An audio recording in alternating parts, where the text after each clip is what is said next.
This is Mike with Lane Motorsports Fabrication. Today I'm going to show you how to install a kit cage. This cage is do-call. It is bent, notched, all that stuff. So the only thing we have to do is just fit it to the car.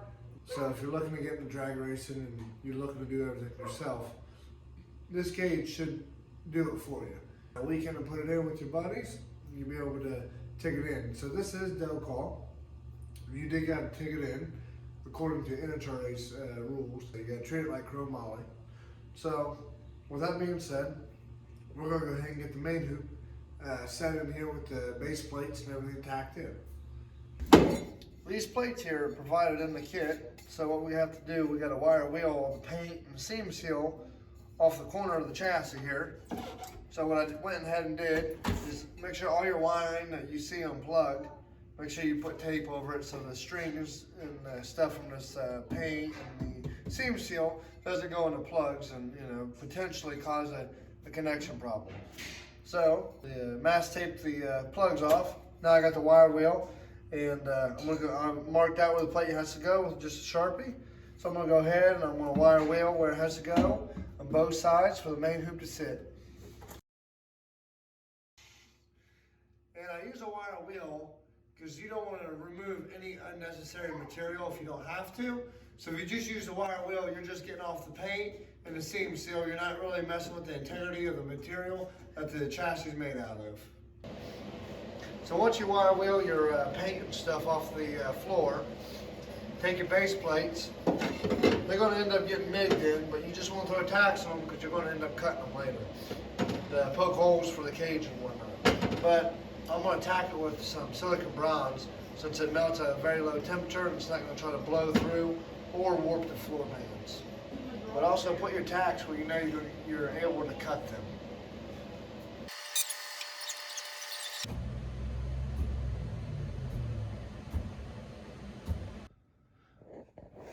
Whenever you're dealing with the factory sound deadening stuff and you need to install roll cage pads to the floor, don't go with a wire wheel. It's just going to fling all the rubber and everything. It's just going to fling it, turn it into string cheese, and go everywhere. So to minimize the mess, what I found is I heat up a really good putty knife. This is a really good stainless steel putty knife. I heat it up and I scrape it. Yeah, it's going to stink and whatnot, but you're not going to have it everywhere. After I scrape it and everything, I hit it with some acetone and a rag. So basically, you get yourself a vice grip, and you can use it as a third hand. So I got it set up there. It's just going to set it, where I kind of want it. We got the base plates already tacked in. Went ahead and got that. Make sure it looks good. Feel for no gaps, which I feel fine. Make sure that's pretty vertical. Make sure your A-pillar and everything, the bar stripping down. There's no gaps up there.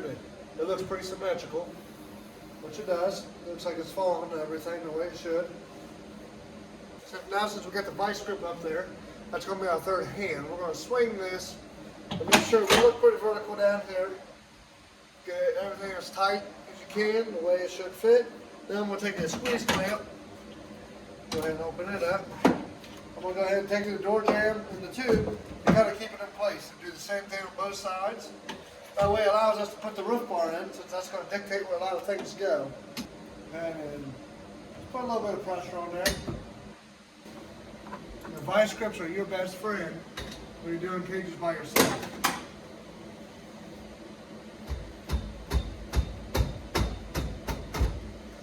Before, the ratchet straps and vice grips are your best friend. So, since we're dealing with a kit here, we're going to make sure everything is to par, per se. So, we need to go ahead and strap the main hoop to the pull forward some to lock it in. Same thing with the A-pillars, pull them in together. So we're going to pull the main hoop towards the front. So we'll go ahead and snake this ratchet strap through. And we only got one tack per side on the main hoop to allow it to swing. So it can move fairly easy. Go ahead and hook it up on the steering column bracket.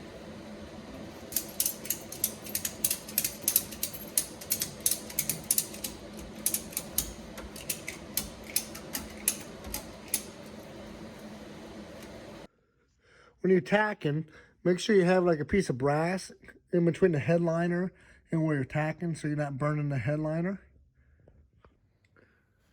So when I tacked the A-pillar bars, I left about a 3/4 inch gap in between the rocker and our A-pillar bar to allow the wiring, if you still have it, to pass through in the factory location. And it allows you to weld all the way around. So we got the cage all tacked up as far as everything that needs to be tacked up before we drop it to the floor. So I save usually the D bars, which is the bars that come off the main hoop, down the trans tunnel on the floor. And the door bars and the harness bar, I save those for last. Once the plates are underneath it again, get those tacked back into place because you won't need to move the cage around to get those in. It's easier to wait to put all that stuff in at the very last. As far as the stuff that you can easily get to without having the cage dropped, it's easier to ratchet strap the cage together. If you got to spring it in or whatever, to manipulate the cage, it's easier not having those bars there. So we just got the down tubes tacked in, got the A-pillars tacked in, roof bar tacked in, and then we got the main hoop obviously set in. We're going to weld everything we can while it's still on the floor, tacked to the floor. Once we do that, we're going to drop the floor. We're going to cut the pads. We're going to cut the pads out from underneath it. We're going to cut the bars off the pads, poke 4 holes. And then we're going to drop the cage, weld the top of it, bring it back up, put the plates back underneath it, and weld that up too.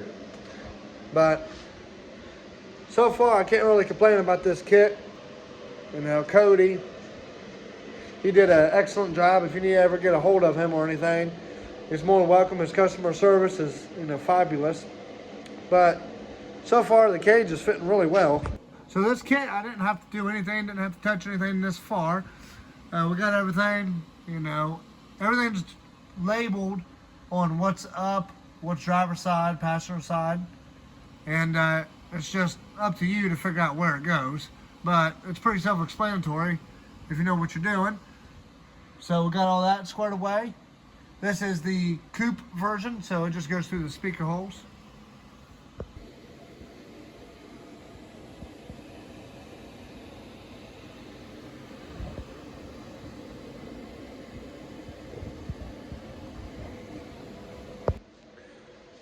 The tools that I've used this far, other than a wrench or something to take something apart just to move it out of the way, is the quick clamps, so that way you can either squeeze them in or spread something, ratchet straps, vice grips, and a tiny tape measure. I found the little tape measures are easier to pull numbers off of because you don't got the big fat head on there messing with the number, because that could potentially cause it to be a 1/4 inch off if you're in the radius or not. But just those things, that's what I got so far. Don't forget to put your piece of steel or brass in between the headliner and the tube so you don't burn the headliner.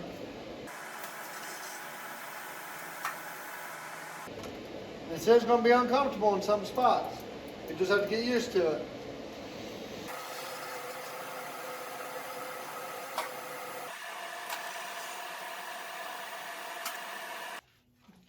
And this here is the importance of putting your tacks where you can easily cut them off, because we got to cut them off so we can drop the cage.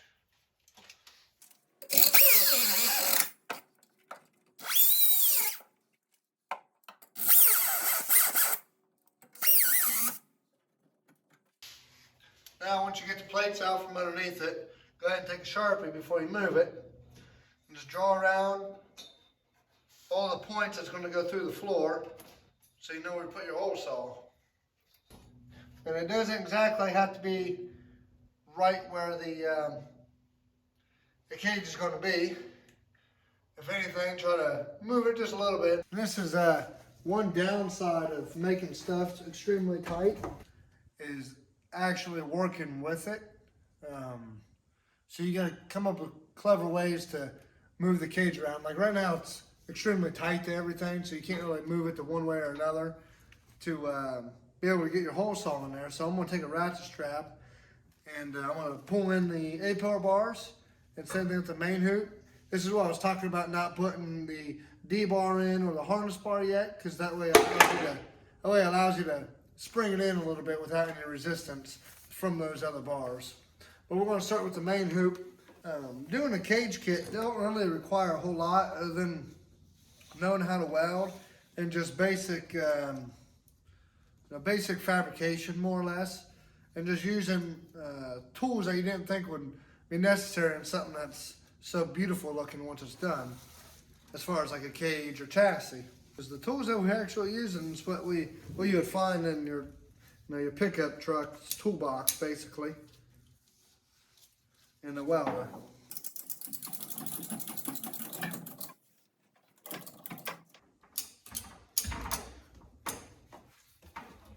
Those that give us enough room to drop to the floor. So this is 1 5/8, so I'm gonna use an 1 3/4 hole saw to smoke our holes. That way it don't need to be precise going through the floor, as long as it can be covered up and it's not an extreme big hole.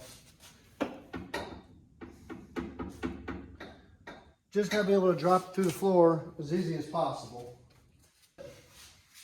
Here's a little hole saw tip. I just make a little indentation with the hole saw with the bit that's in the center. You don't want to send it all the way through, especially doing this stuff, because it will rip through and just jam itself up. So I just put a little mark on there with the hole saw so I know where my reference is. And then I follow it through with the corresponding bit that's in the center. In this case, it's a 1/4 inch, so I just got a step-up bit. I want to take it to 1/4 inch. Don't go any further so it don't whirl on you.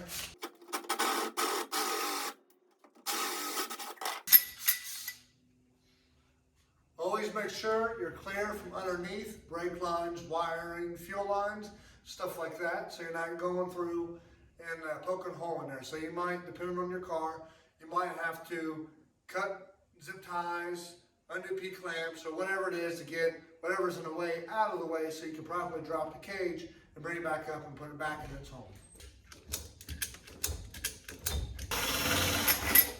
Our ratchet straps. Yeah, wool spring probably, so just be careful.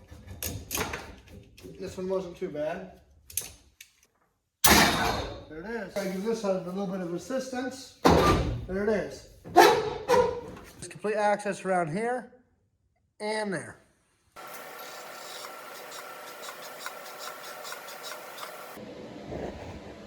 We have the cage back up on its pads where originally it was. We just pulled the cage up through, slid the plate under, and just put the tacks where they were. It's pretty self-explanatory. Always take basic measurements where stuff goes, so that way you have an idea when you put it back, that needs to go back there. Go ahead and install the harness bar, and from there we'll do dual bars.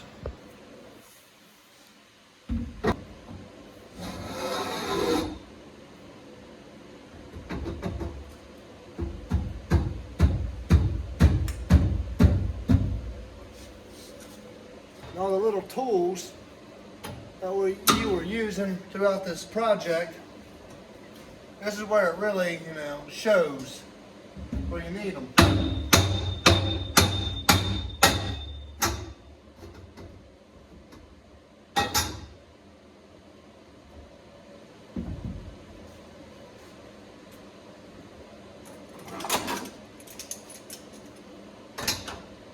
Now since we got this bar level with the car, and then the main hoop is level with the car, we can go ahead and tack this guy in.